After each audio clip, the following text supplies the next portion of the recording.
بسم اللہ الرحمن الرحیم الحمد للہ رب العالمین وصلی اللہ علی نبینا و رسولنا محمد وعلی آلہ وصحبہ اجمعین، اما بعد۔ پچھلی نشست میں بات چلی تھی تقلید اور اجتہاد کی، اور ہم نے یہ بتایا تھا کہ اہل تقلید اہل حدیث کو غیر مقلد کہتے ہیں، اور یہ سمجھتے ہیں کہ اس ٹائٹل میں ان کی تحقیر ہے، جبکہ اس لقب سے ان کی عظمت اور رفعت ثابت ہوتی ہے۔ آج ہم یہ بتانا چاہتے ہیں کہ تقلید خواہ دینی ہو یا دنیاوی، ہر اعتبار سے یہ معیوب عمل ہے۔ چنانچہ گفتگو شروع کرنے سے پہلے آپ کو بتا دوں، علامہ اقبال نے تقلید پر ایک بڑی جامع نظم لکھی ہے خودی کے عنوان سے۔ اسی میں اس کا ایک مصرع ہے، کہتے ہیں تقلید سے ناکارہ نہ کر اپنی خودی کو، تقلید سے ناکارہ نہ کر اپنی خودی کو، کر اس کی حفاظت کی یہ گوہر ہے یگانہ، کر اس کی حفاظت کی یہ گوہر ہے یگانہ۔ یعنی تقلید اور خودی دونوں ایک دوسرے کے اپوزٹ ہیں۔ خودی مطلب اپنے اندر جو صلاحیت اور قابلیت ہے اس کو بیکار کرنے کے لیے تقلید کر لیتا ہے انسان، اور اگر اس کو استعمال کرے گا تو پھر تقلید نہیں کرے گا، کیونکہ دونوں میں بیر ہے۔ جہاں تقلید ہے وہاں خودی نہیں ہے، اور جہاں خودی ہے وہاں تقلید نہیں ہے۔ اس لیے خود کو پہچاننا اور خود اپنے اندر کیا صلاحیت اور قابلیت ہے اس کو استعمال کرنا، یہ تقلید کے بالکل الگ ہے، الٹ ہے۔ اور جب تقلید کرتا ہے انسان تو اپنے کو بھول جاتا ہے۔ اسی لیے تقلید ایک معیوب عمل ہے۔ اللہ تعالیٰ نے ہم سب کو صلاحیت دی ہے، قابلیت دی ہے۔ ہم یہ نہیں کہتے کہ ہر آدمی جو ہے امام ابو حنیفہ کی طرح مجتہد ہو جائے، یا امام بخاری کی طرح بڑا حافظ ہو جائے، حافظ حدیث، لیکن جتنی صلاحیت اور قابلیت ہے اتنا تو استعمال کرے، اور اگر اتنا استعمال کرتا ہے تو مقلد نہیں ہو سکتا ہے، اس کو مقلد نہیں کہہ سکتے، وہ مجتہد ہے، جزوی مجتہد ہے۔ تو بہرحال تقلید چاہے دینی ہو یا دنیاوی ہو، دونوں ہی معیوب ہے۔ دنیاوی امور میں بھی اگر کوئی دوسرے کی تقلید کرتا ہے تو گویا کہ وہ جو ہے وہ ایک ڈپلیکیٹ جو ہے اس کا نسخہ، کسی چیز کا نسخہ ڈپلیکیٹ تیار کر رہا ہے، ڈپلیکیٹ کوئی چیز ایجاد کر رہا ہے، اور یہ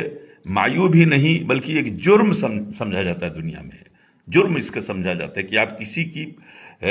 پروڈکٹ کو آپ جو ہے وہ ڈپلیکیٹ کر لیجئے اور اس کو بازار میں اتار دیجئے، تو یہ سمجھا جاتا ہے کہ یہ جرم ہے۔ ایسے ہی شریعت کے احکام اور مسائل میں جو علماء کے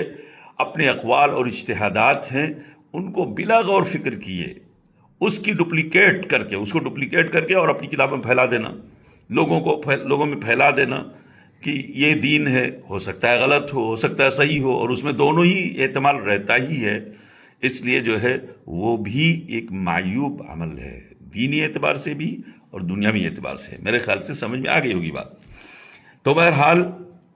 اگر یہ ٹائٹل یعنی تقلید کا ٹائٹل اگر کوئی اچھی چیز ہوتی تو پھر جو مقلدین ہیں وہ اپنے ائمہ کے بارے میں کیوں نہیں کہتے کہ وہ مقلد تھے کسی کی؟ وہ مقلد نہیں تھے۔ ان سے پوچھا جائے کہ امام ابو حنیفہ رحمۃ اللہ علیہ مثال کے طور پر کیا وہ مقلد تھے؟ کہیں گے نہیں مقلد تھے۔ تو کیوں نہیں مقلد تھے؟ کیا ان کو یعنی دینی علوم کے ہر باب میں ہر چیز معلوم تھی؟ ایسا نہیں تھا، کیونکہ دیکھیے امام ابو حنیفہ ہو یا دیگر ائمہ، کوئی بھی امام ہو، کسی نے اپنے لیے یہ تو دعویٰ ہی نہیں کیا ہے کہ ان کو ہر چیز معلوم ہے،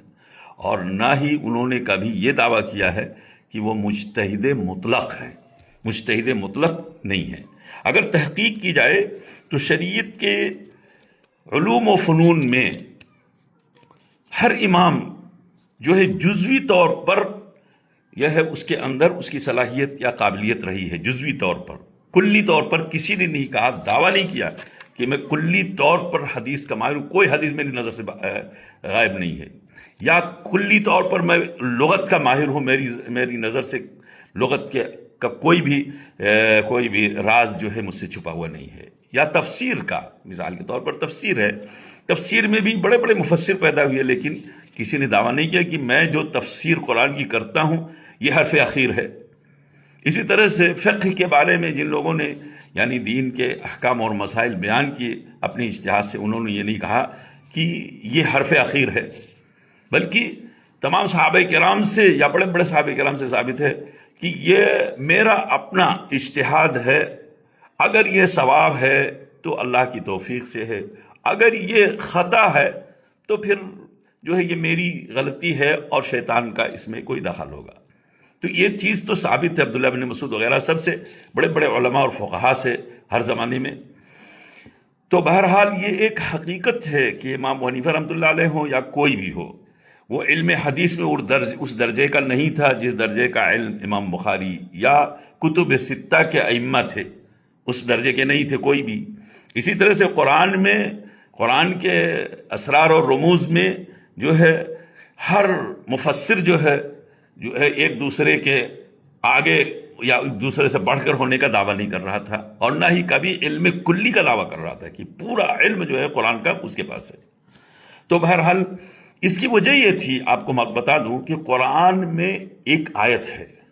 وہ آیت اگر اہل علم کے نظر میں رہے تو کبھی بھی کسی بھی امام کے بارے میں، کسی بھی عالم دین کے بارے میں کسی درجے کا بھی ہو تو اس کے اندر مجتہد مطلق یا اجتہاد مطلق کا تصور نہیں آئے گا، یا اس کو علم کلی یعنی اس کے اندر پائے جانے کا تصور نہیں آ سکتا ہے، عقیدہ نہیں آ سکتا ہے۔ وہ ہے آیت اللہ تعالیٰ کا یہ قول وَفَوْقَ كُلِّ ذِي عِلْمٍ عَلِيمٍ، ہر صاحب علم سے بڑھ کر صاحب علم موجود ہیں دنیا میں۔ ہر صاحب علم یعنی کوئی بھی کسی بھی علم کا فن کا ماہر ہو تو اس سے بڑھ کر کوئی دوسرا شخص بھی پایا جا سکتا ہے اور پایا جاتا ہے۔ اس لیے کوئی بھی شخص اپنے طور پر خود بھی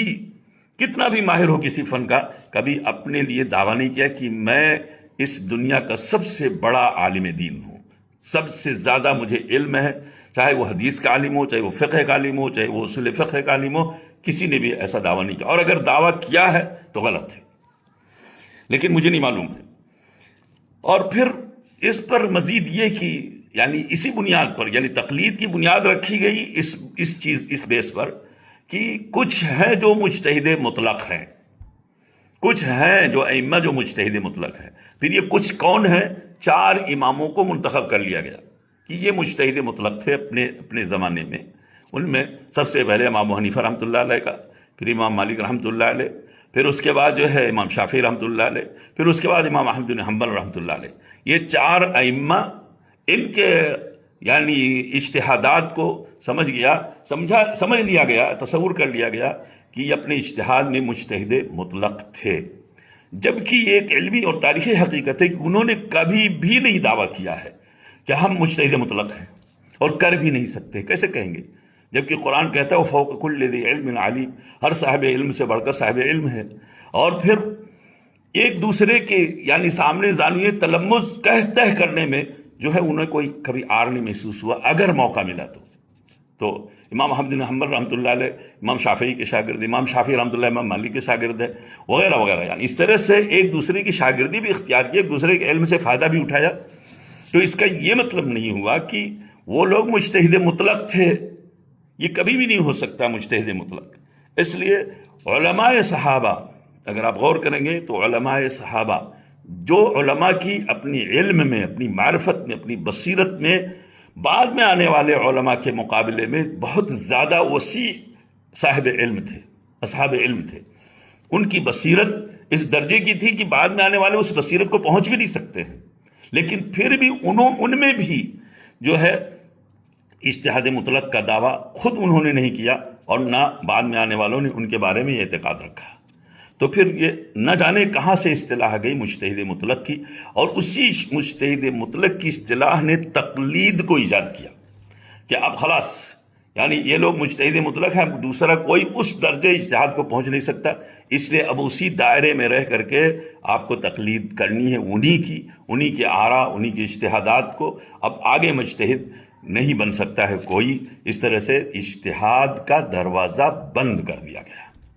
اجتہاد کا دروازہ بند کرنا ایک بہت بھیانک غلطی تھی اس امت کے اس دور میں، جس دور میں یہ دروازہ بند کیا گیا، اس علماء کی بہت بھیانک غلطی تھی۔ اس پر بڑے بڑے یعنی بھیانک جو ہے مصیبتیں مرتب ہوئی ہیں جن کی تفصیل میں اگلی نشست میں بیان کروں گا انشاءاللہ. لیکن آج جو باتیں میں بیان کرنا چاہتا تھا وہی تھا کہ تقلید جو ہے وہ کسی حال میں بھی امت کے لیے کوئی مفید، کوئی خوش آئند چیز نہیں ہے، بلکہ یہ ایک معیوب بات ہے،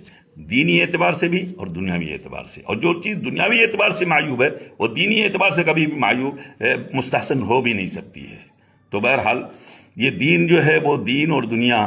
دونوں کے لیے مستحسن لاہ عمل پیش کرتا ہے، اور اسی میں سے ہے تقلید کی آفت و مصیبت کو ناجائز قرار دینا، تقلید کو ناجائز قرار دینا. اور پھر آئندہ نشست میں بتاؤں گا آپ کو کہ تقلید کی کوئی گنجائش نہیں ہے اسلام میں، تقلید کی قطعاً گنجائش نہیں ہے، جس معنی میں تقلید جو ہے آج امت کے اندر جو ہے تعصب کی بنیاد پر پھیلی ہوئی ہے. اللہ تعالی ہم سب کو دین میں صحیح بصیرت عطا فرمائے، آمین. السلام علیکم ورحمۃ اللہ وبرکاتہ.